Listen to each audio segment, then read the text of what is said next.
So anyways, there's that. Let's move on to this next one. This one is a larger one, so we'll see. We might end up skipping around. But so this next one is 5 Fundamentals of Leadership Development, Simon Sinek. Surprise attack against the Americans. This was the Tet Offensive. Tet is the celebration of the Lunar New Year. I've never seen this one, so this is going to be truly reactionary. In Vietnam that had gone on for decades, that there was never any fighting on Tet. And yet in 1968, the North Vietnamese generals decided to break with tradition with the hope that they could surprise the Americans, overwhelm them with force, and bring a swift end to the Vietnam War. They attacked over 125 targets across the country with over 85,000 troops. Now here's the amazing thing. The United States actually repelled every single attack, every single one. And at the end of most of the major fighting, which was after about a week, going so wide, it's not going to be that hard. The United States had lost fewer than 1,000 troops. The North Vietnamese lost 35,000 of the 85,000 troops. Yeah. And if we look at the Vietnam War as a whole, we see that America lost 58,000 men, and North Vietnam lost over 3 million people. And a close examination also reveals that America actually won nearly every major battle it fought. So it raises a very interesting question. How do you win all the battles, decimate your enemy, and lose the war? Yeah, this is a great question. It raises new questions about how we understand the concept of winning and losing. James Carsey, a theologian from NYU, wrote a little book called Finite and Infinite Games, in which he talks about games and how we play them. Basically, if you have at least 2 competitors, you have a game. And there are 2 types of games. There are finite games and there are infinite games. Yeah, I've heard this concept before. It's actually very relevant. Finite games are defined as known players, fixed rules, and an agreed upon objective, like football. Yep. We all agree what the rules are. We all agree whoever has more points at the end of the game is the winner. The game concludes and we all go home. Some people try to make society into that. Game. An infinite game is defined as known and unknown players. The rules are changeable, and the objective is to perpetuate the game, to keep the game in play. When you put a finite player versus a finite player, the system is stable. Football is stable. When you pit an infinite player versus an infinite player, the system is also stable. The Cold War was stable because we cannot have a winner or a loser, and so we both keep playing until one of the players runs out of the will or the resources to keep playing, and then they drop out of the game. Problems arise, however, when you pit a finite player versus an infinite player, because a finite player is playing to win, and an infinite player is playing to keep playing, and they make very different strategic choices. Boy, my time in Afghanistan would say a lot about this one. Is the finite player finds themselves in quagmire. They find themselves frustrated and running through the will and resources required for them to stay in the game. And this is what happened to America in Vietnam. America was fighting to win, and the North Vietnamese were fighting for their lives. You can shoot all your resources off in one particular go, but that doesn't mean you're going to win. It's that they ran out of the will or the resources to continue to stay in the game, and so they dropped out. There's no reason to be there. So this gets me thinking. There's no such thing as winning global politics. There's no such thing as winning governance. And there's definitely no such thing as winning business. But when we listen to the language of too many leaders, they don't know the game we're in. They talk about being number one, or being the best, or beating their competition. Based on what? Based on what metric? Based on what time frame? These are infinite games. And when we play with a finite mindset in an infinite game, there's been like multi-hundred-year-old companies that totally went bankrupt because they couldn't play the game anymore. Cooperation declines, innovation declines, and eventually we run out of the will or the resources to play. And in business, we call this bankruptcy or merger and acquisition. So I had a real-life experience that helped me see the difference between a finite player and an infinite player. I spoke at an education summit for Apple. I also spoke at an education summit for Microsoft. At the Microsoft summit, I would say 70 to 80% of the executives spent the majority of their presentations talking about how to beat Apple. At the Apple summit, 100% of the executives I've heard this one of their before. presentations talking about how to help teachers teach and how to help students learn. Their best case scenario is they One beat was Apple. obsessed with where they were going, one was obsessed with the vision, the other one was obsessed with beating their competition. Yeah, it's totally Guess insane. which one was in quagmire? Guess which one was wasting will and resources? Yep. So at the end of my talk at Microsoft, they gave me a gift. They gave me the new Zune when it was a thing. The Zune was Microsoft's response to the iPod. And this little piece of technology was absolutely... I don't know why he keeps talking about, this video is very much not leadership oriented. This is Simon Sinek. Flawlessly. The user interface was intuitive. So at the end of my Apple talk, I'm sharing a taxi. Zune's actually a pretty sweet senior device. Apple executive, employee number 54 to be specific. And I couldn't help myself. I had to stir the pot. And I turned to him and I said, Microsoft gave me their new Zune. It is so much better than your iPod Touch. To which he responded, I have no doubt. And the conversation was over. Because the infinite player understands sometimes you have the better product and sometimes they have the better product. And sometimes you're ahead and sometimes you're behind. And the goal is not to win, the goal is to outlast. And the only true competitor I'm about to make this into a leadership discussion. Is ourselves. The goal is to make our systems better this year than they were last year, to make our governance better this year than it was last year. Okay, so let's go ahead and go into a pause. So taking what he's talking about here and turning it into something actually leadership oriented rather than just kind of this general hodgepodge of how things work. Leadership, what I have seen work is one of the things we're talking about here is we're talking about will and persistence. I have seen working with people that given enough time, if you have enough persistence to lead them and to influence them, you will succeed. This is one of the very recent mindset shifts that I've had. Maybe I think it's been definitely 3 years, probably about 4 years now that I think about it, that I made this mindset, this very leadership-oriented mindset shift. Hold on one second. Writing this book, the very beginnings of it, I started writing it about 4 years ago.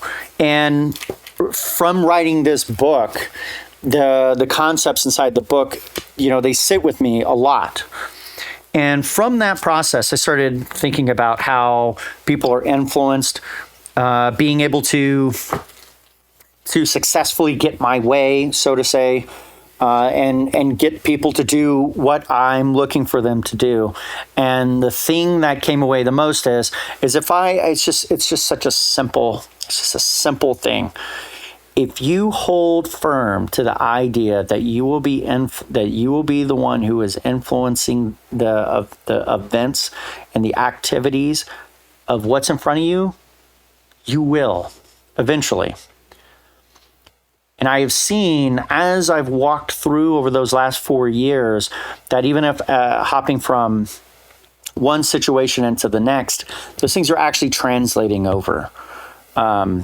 They don't completely translate over. If I were to go and interact with another group with very kind of strong leadership and influence, it might take time for me to break into that, but it takes a lot less time with a lot, even with fairly influential people, it takes a lot less time. And it comes from that mindset. Be the leader. This phrase came to me a while back. I'm going to say this one thing. We're going to get back to the video. This mindset came to me about If you hold the mindset of being the leader, you will become the leader in any situation. It's just a matter of time. And what he's describing is here. We're talking about persistence of willpower over time. And what I'm telling you as part of the core message of this podcast is be the leader. When you're going around, keep your mouth shut, enter into situations, see what's going on, and decide to be the leader. You think of things like, what would the leader do? Like you're just playing with this thing until it's permeating your entire identity, that when you're jumping into this, and I'm telling you, be the leader doesn't mean you're necessarily out in the front doing all sorts of stuff. It might be like, I am going to focus all of my influence on one person and direct that person, because they're going to this person, that person, this person, that person, this person, this person. And if I focus all of my attention on that one person, I hate to use this analogy, but it's because things are so much more complex than this, but it's kind of like bigger than them or whatever, like where you are in the pecking hierarchy. If you focus all your attention of becoming better than the person, and I don't mean, based on the story I gave in the beginning of this, I don't mean in like this kind of cheesy way. It might be like outworking them, becoming smarter about the various topics than them. And this isn't a competition to fight them. If anything, it's to actually help lift them up, because now you have these capabilities to actually lift them up. And so by focusing your attention on the few and not the many, such as like one person, you can actually be the leader of the entirety of those things. You could just hop right in, because that's the person who you need to influence. I learned that in Afghanistan at 23 years old. Who are these various people? Who's the most influential of them? Then how do I influence that person? That was one of the most salient things that came out of that entire experience in Afghanistan. And it has served me for over 13 years, or 13 years now. The way I run my household is my wife is very influential with our kids. She interacts with them on a day-to-day basis. They're around here. They're just like, she's the center of the sun, right? She's the sun, and they're rotating around her and all this kind of stuff. I might interact with our kids and these different kind of things, but I have primarily, most of my attention is focused on my wife, and because I know that the more that I'm able to lead that person, the better that they are able to lead everybody else around them, because they're going to have all these different interactions and these little words of wisdom or these ideas or these things. If I project onto that person, it projects onto other people. It's exactly what he's talking about. It's not about winning. It's not about winning like one thing. There's never an event. I mean, there's events that like shift the trajectory of things, but it's never the event. It's always the individual little things. And definitely as a leader, you would need to know those. Let's see what else he has to say here. To make our culture stronger this year than it was But this is not a leadership to thing. make the quality of our relationships and the level of trust better than it was last year. Yep. That's the goal of the infinite player, to outdo themselves. So this all raises a very interesting question. Like winning is an event. If too many leaders are leading with a finite mindset, and the reality is so many of these games that we're actually playing in our infinite game, well, it just means they're going to lose. That means we have to learn how to change the way we lead to lead for the game we're actually in. Okay. So I've boiled it down to 5 things of how to lead in the infinite game. We need to have a just cause. We need to have trusting teams. Yes, both of those. We need to have a worthy rival. We need to have a capacity for existential flexibility. Yes. And we need to have the courage to lead. Yep, definitely. Just cause. This is huge. This is vision. A just cause is a cause so just, we would be willing to sacrifice our interests in order to advance that cause. That could mean taking a job for less money because I believe in what we're doing here. Yes. It happens very often that we're doing something we believe in and someone wants to my dad's doing this right bring now. us to their company, and they think that simply by showering us with money we'll leave. But when we believe desperately in what the work that we're doing, we easily turn down the better salary. That's a sacrifice in order to be a part of something we believe in. That's true. Maybe working late hours or frequent business trips, being away from our families. We don't like I'm at home right now. My kids are over there doing whatever they're doing. It feels but this, with you, worth the sacrifice is worth it. to be a part of something larger than ourselves. And every leader with the capacity to lead for the infinite game offers their people a sense of just cause. Just cause. Steve Jobs famously believed that the individual should stand up to Big Brother. It wasn't about computers per se. It wasn't Until about they became design. Big Brother. But he saw the computer as the perfect Steve tool Jobs to is legit. empower individuals to stand up to the status quo. He imagined a world in which one day, one person with a computer could compete against a corporation. Well, that's the world we live in today. This is what his just cause was. And all the people who believed in that kind of individual power were drawn to It's not an accident that creative people and young people were so drawn to the brand. Yeah. They like the idea of standing up to Big Brother, standing up to the status quo. Yeah, totally. We must give our people a sense of just cause, a cause so just they would be willing to sacrifice in order to advance that infinite ideal. Yeah, dude, this is vision. Of the world that does not yet. Yes, this is vision. Number 2. 100%, this is vision. We have to have trusting teams. Yep. I was on a business trip in Las Vegas, and they put me up at the Four Seasons, beautiful hotel. And one of the reasons it's a beautiful hotel is not simply because of the fancy bed. Any hotel can buy a fancy bed. It's because of the people who work there. That when they say hello to you, you get the distinct sense that they wanted to say hello, not that they were told to say hello. Yeah, I got to work on that. Social animals can tell the difference. I have a hard time saying hello. Normally kind of live in my own. In the lobby. And so one afternoon, I went to buy myself a cup of coffee, and the barista working that day was a young man named Noah. Noah was funny. He was engaging. I enjoyed buying a cup of coffee from him. I stood there for far too long buying a cup of coffee just because I enjoyed talking to Noah. So as is my nature, I asked Noah, "Do you like your job?" And without skipping a beat, Noah says to me, "I love my job." Yeah, now, I bet. In my line of business, that's significant.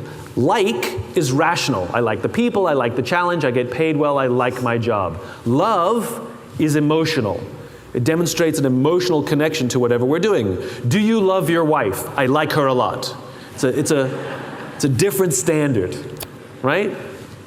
Noah said, "I love my job." So immediately, I'm interested. So I follow up. I said to Noah, "Tell me specifically what the Four Seasons is doing that you would say to me, you love your job." And again, without skipping a beat, Noah said that throughout the day, managers will walk past him and ask him how he's doing. Ask him if there's anything that he needs to do his job better. Yeah, that's a manager. Not just his manager. That's a good manager. Any manager. That's a great manager. Then he That's said, what managers really need to do. I also work for a different hotel. And there, the managers walk past me and catch me if I'm doing something wrong. There, they're always overbearing and trying to make sure that I make my numbers. Yes. He says, there, I just like to get through the day, keep my head below the radar. This leads back to that this other Simon Sinek video, he the said, previous one. Only at the Four Seasons do I feel I can be myself. This is the exact same human being, and yet the level of performance will be completely different, not because of him, but because of the leadership environment in which he's working. I get this question all the time. Simon, how do we get the most out of our people? They're not a towel that we wring them to see how much we can get out of them. The question is flawed. The correct question is, what environment do I have to create? What do I have to do to help my people work at their natural best? That's called leadership. Yeah, I totally agree here, 100%. And when we can create a trusting team, always the impact of the environment is huge. And trusting, what will happen is it makes them feel safe enough to raise their hand and say, I made a mistake. Moving on. Or I'm having trouble at home and it's affecting my work. Yep, it's huge. Or you promoted me to a position that I don't know what I'm doing and I need more training. Or I need help, or I'm scared. Yeah. If we do not Oh have man, I've trusting never heard anyone teams, say I'm scared. what we have is a group of people who show up to work every single day, These lying, places. hiding, and faking. I've never heard hide all them the physically mistakes, say it, but fear of I've getting in seen it in trouble. their emotions so many times. They won't admit that they don't know what they're doing for fear that they'll be humiliated. Yep.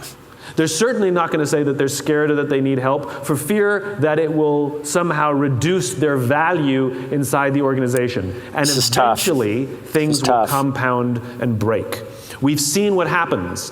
I know you've seen the news a few years ago when United Airlines dragged one of their customers off the plane with a broken nose, broken teeth, and a concussion.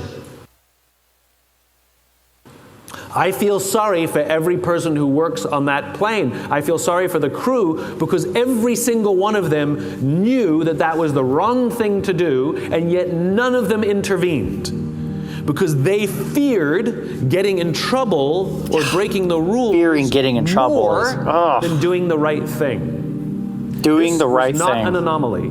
This did not happen overnight. It was not that crew. It was the culture in which that crew works.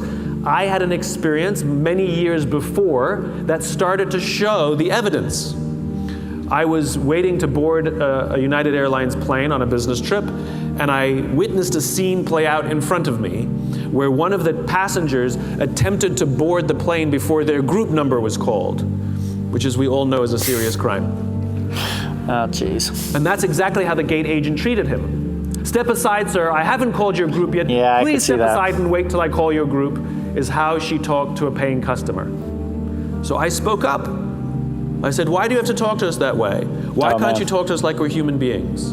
And she looked me in the eye and said, sir, if I don't follow the rules, I could get in trouble or lose my job. Yeah. Oh, All she yeah. revealed to me is that she was more concerned about herself than she was about her customer. Yeah. Is that her leaders don't trust her to do the job for which she's been trained to do. She has no agency or control over the job that she does. And guess who suffers? Customer and company. So much The reason bigger. we like So much bigger than flying that. Virgin Atlantic, Here. Southwest Airlines, or Emirates, or any of these other airlines is not because they have some magical formula to hire the best people.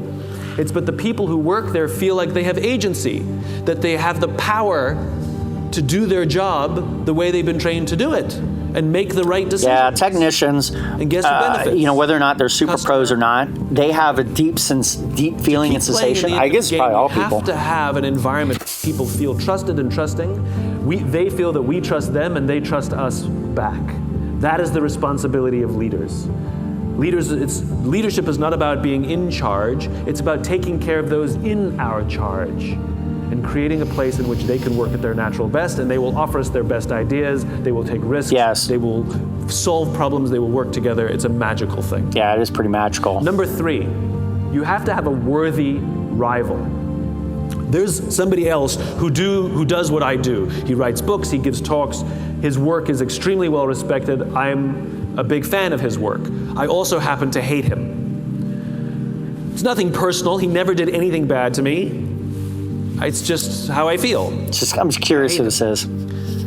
And I will check my book rankings on the internet, and then I'll immediately check his book sales. And if mine are ahead, I feel smug. And if his are ahead, I feel angry. So one day we were invited to speak on the same stage together. And I don't mean him in the morning and me in the afternoon. I mean actually together. We would be interviewed on the stage So together. curious who this person And is. the interviewer My mind thought immediately it would went, be fun John if Maxwell. we But introduce each other. So I went first. And I looked at him and I said, you make me very insecure. oh, All of your strengths are all of my weaknesses. And when your name comes up, it makes me uncomfortable. And he turns to me and he said, funny, I feel the same about you. The reason I hated him was nothing personal. It's because he reminded me of my weaknesses. And it was easier for me to take that energy and put it against him and be competitive than it was to take a hard look at myself and see where I can improve. And that is the value of a worthy rival. By the way, we're best of friends now. I stay at his house. I think he's great. It That's was a so cathartic interesting. experience. Yeah, I could see that. That is the value of a rival. Our rivals are the people who are as good or better than us at our own work. And their mere existence reveals to us our weaknesses. Yes. And the goal is not to try and beat them. No, you got to be yourself. The goal is to take a hard look at ourselves and see where we can improve. Yep. Competition is about winning, but rivalry is about advancing. Oh, I see. If we have a competitive attitude, then all we want to do is win the game, which means it's like two runners, and one will trip the other one in order to win. Yes, they will win the race, but they're still a slow runner. It's better to lose the race today and become stronger and stronger and stronger and stronger and wish them the best of luck. And your rivalries can change depending on how well you do. In the early days, IBM was Apple's worthy rival, rather. Apple were the pirates and IBM represented the Navy. And then IBM fell out of the game. And then it was Microsoft that represented the Navy. I'm a Mac, I'm a PC. And then Microsoft fell out of the game. And now it's Google and Facebook that represent the thing that they stand apart from, that helps us understand our own identity. Who are your worthy rivals? They can be individuals, they can be organizations, they can be nation states, people we admire and push us to be better versions of ourselves. This is an interesting point. Next, you I haven't really thought about capacity this. for existential flexibility. I mean, some people I would consider probably What does that rivals. mean? So, Apple had already come off the success of the Apple I and the Apple II. It's already a huge company. It's already very famous and successful. And they're working on their next big project. And then, coincidentally, at that time, around 1981, Steve Jobs and some of his senior executives went on a tour of Xerox PARC. And there, Xerox showed them an innovation that they had come up with called the graphic user interface. And it would allow us to use a mouse to control the cursor on the screen to click on folders and move them around to use the computer. Prior to that, you had to know a computer language, like DOS. And remember Steve Jobs' vision. Remember his just cause, which is to empower the individual to stand up to the status quo. And when he saw this amazing innovation called the graphic user interface, he immediately saw that this was a way more powerful way to get more people to use a computer, because it was so much simpler and easier to use. Steve Jobs is definitely very well known for his GUI. He says to his people, we have to invest in this. And his people say, we can't. One of the voices of reason said, Steve, we can't. We've already invested countless man hours and millions of dollars in an entirely different strategic direction. If we reinvest in the graphic user interface, we will blow up our own company. To which Jobs actually said, better we should blow it up than someone else. Yeah. That decision was the Macintosh. A computer platform so profound that the entire software of Windows is designed to work like a Macintosh. It literally changed the world, and the reason we all have a computer at home and at work is because they're so easy to use. That's existential flexibility. Yeah, no one would be using a command line. They just wouldn't. I mean, I use a command line all the time, but boy, do I love a good GUI. Because we find a better way to advance our cause. And even if we have invested in one direction, this is better. And for the person who makes the existential flex, to the outside world, it'll look like you're crazy. Why would you abandon something that's working? But to the person who makes the existential flex, because they're so driven by cause, they driven by perceive the cause risk as staying in the path that they're on. Yep, I totally agree with this. It's a much smaller risk. It's the obvious thing that they have to do. It's the obvious thing. Kodak did the opposite. George Eastman, the founder of Kodak, had a just cause about democratizing photography, and everything the company did was about making photography simpler and simpler and simpler. And in 1975, the company invented the digital camera, and they suppressed the technology for fear that it would cannibalize film sales. Oh, man. They knew that they had about 10 years before someone else would figure it out, and over the course of those 10 years, they did nothing. And sure enough, more companies started to introduce digital technology. In fact, Kodak made billions of dollars from the royalties they got from their patents for the digital technology. Yeah, but then they don't become known for it. Yep. They went bankrupt. Because if you're not willing to blow up your own company, the market will blow it up for you. Existential flexibility is the capacity to make a significant strategic shift because you find a better way to advance your cause. Yes. And only infinite players have that capacity, which means everybody else runs out of time and money. Yep. Finally, Goes back to that willpower. Courage to lead. Everything that I've told you today is unbelievably difficult. To be cause-driven in a world where all of the pressures on us are short-term is incredibly difficult. For those of you who work in government, you're not as used to being short-term oriented. It's more long-term oriented, and it is about serving the greater good. But for it's so business, funny. all The government Wall is Street, all the incentive structure, all about near term. And I would contend that one of the reasons government and business sometimes struggle to actually work well together is because one is thinking extremely long term and thinking about the greater good, and the other is thinking extremely short term and thinking what's good for so me. Idealistic about this. And the problem is those are different attitudes of working together. And in my experience, government keeps looking to business to learn how to do things, and I would challenge businesses to start looking at government to learn how to do things. That maybe a long-term mindset and thinking about how we devote our lives to a life of service, which can still be extremely profitable. The most infinite organizations are some of the most profitable. Apple, Southwest Airlines, Patagonia, Virgin. Yeah. These are incredibly infinite thinkers, and they're some of the most profitable companies in their industries because of their cause, because of their teams, because of their ability to innovate. This takes tremendous courage to lead in a way in which the vast majority of people are leading in a different way. It's about challenging conventional mindsets about leadership, which all raises the final question. What does it mean to live an infinite life? Clearly, our lives are finite. We're born, we die. All right, we've got a minute left. Life is infinite. We come, we go, and the game continues with us or without us. It does continue without us. Which means every single one of us has the choice of how we choose to live our lives, how we choose to lead our organizations. We can lead with a finite mindset, try and make more money than our friends, try and get ahead faster than everybody else, try and achieve more power than anybody else, and when we die, we take none of it with us. We could do that. But the choice to live an infinite life. So crazy. Think about all the Roman emperors out there that believe that they own the world. They're irrelevant now. We will leave it in better shape than we found it. It means to be the kind of friend and leader to others that they will be better because we were in their lives. It means just looking at these. Sorry, I'm getting really distracted by this. You can't see my cursor. This one on the right here about this. How this guy became the richest man in Asia. Yeah, and they just recently had their company blow up because they were doing a bunch of, blowing up their stock price and all sorts of other silly behavior. All right. So that was, Simon Sinek's, 5 fundamentals of leadership, leadership development. It was pretty good. It was, it was all right. It's 26 minutes.